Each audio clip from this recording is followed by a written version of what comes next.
नमस्कार शेतकरी बंधूंनो, मी विजय कुमार तासगाव यश ॲग्रोलॅब पुन्हा एकदा आपल्या सगळ्यांचा आपला जो कमीत कमी खर्चात दर्जेदार उत्पादनासाठी जो संवाद चालू आहे त्या संवादात आपल्या सगळ्यांचं स्वागत करतो. शेतकरी बंधूंनो, जमिनीतल्या किडी हे खूप मोठं आव्हान आहे. कारण हुमणी असेल, जमिनीतला उडती असेल, जमिनीतल्या खोडअळ्या असतील, जमिनीतल्या वेगवेगळ्या प्रकारचे निमॅटोड्स असतील, जमिनीतले ज्या म्हणून किडी आहेत आणि त्या कोणत्याही पिकासाठी अत्यंत अडचणीच्या ठरतात. अशासाठी जर आपण प्रत्येक पिकाला लागणीच्या पूर्वी किंवा लागणीनंतर लगेच 8 ते 10 दिवसात 15 दिवसाच्या आत जर आपण एकरी 1 किलो ड्रीपमधून जर बटलर ड्रीपमधून दिलं तर जमिनीतली हुमणी असेल, जमिनीतले वेगवेगळ्या प्रकारच्या आळ्या असतील, जमिनीत वेगवेगळ्या किडे असतील, म्हणजे दिवसभर ते बाहेर फिरतात आणि जमिनीत जाऊन पुन्हा ते रात्रीच्या वेळी आश्रय घेतात किंवा रात्रीच्या वेळी बाहेर येतात आणि दिवसभर जमिनीत आश्रय घेतात. अशा किडे असतील तर ह्या किडींना आळी अवस्था असेल, कोशावस्था असेल, ह्या कोणत्याही अवस्थेत त्यांना शोधून खाण्याचं काम बटलर करतं. कारण बटलर हे एक जैविक उत्पादन आहे.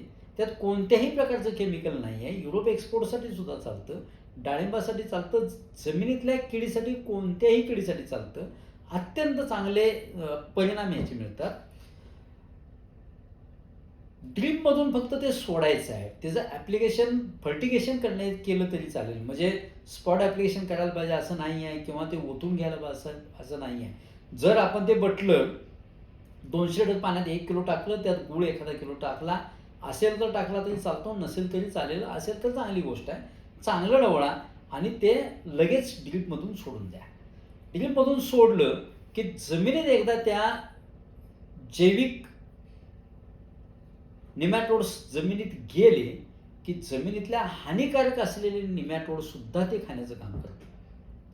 ही बटलर सगळ्या पिकांना चालतं.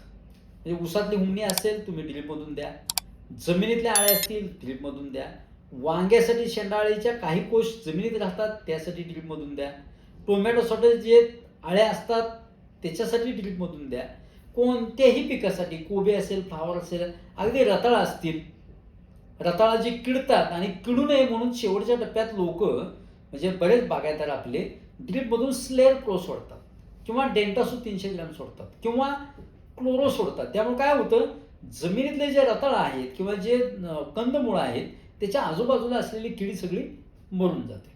पण ह्याचा दुसरा धोका असा की त्याचा रेसिड्यू राहण्याची शक्यता जास्त. त्यामुळं जे आपण पुन्हा काढतो आणि ते खातो, त्यामुळे ते जमिनीतलं जे उत्पादन आहे किंवा त्यातून जे विलीत जातं, त्यातून जे उत्पादन आपल्या पोटात येतं, त्यामुळे त्याचा परिणाम आपल्या शरीरावर सुद्धा होऊ शकतो. ह्यासाठी काय करा, बटलर एकरी ड्रीपमधून द्या. तुम्हाला कोणत्याही प्रकारची कीड जमिनीतल्या मुळांना किंवा जमिनीत जी कंदमुळं आहेत त्यांना किंवा जमिनीत वाढून पुन्हा वेलीच्या वर किंवा त्या वरच्या झाडाला त्रास करणारे जे किडे आहेत ते जमिनीत संपवण्याचं काम करतं. अशासाठी सगळ्या पिकांना लागणीनंतर 8 ते 10 दिवसानंतर किंवा लागणीच्या अगोदर किंवा पेपर मल्चिंग केल्यानंतर तर 8, 10, 15 दिवसात 30 दिवसाच्या दरम्यान कोणत्याही स्टेजला पिकाच्या ज्या वेळी आपल्याला पुढं जाऊन अळीचा किंवा थ्रिप्सचा किंवा कोणत्याही किडीचा त्रास होणार असं वाटतंय, त्या अळी जर जमिनीतून येत आहेत असं वाटत असेल तर त्याला ड्रीपमधून द्या.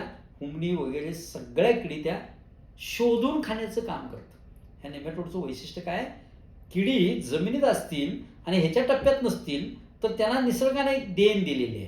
ते त्या किडीकडं शोधत जातात आणि ते त्यांना खाऊन टाकतात.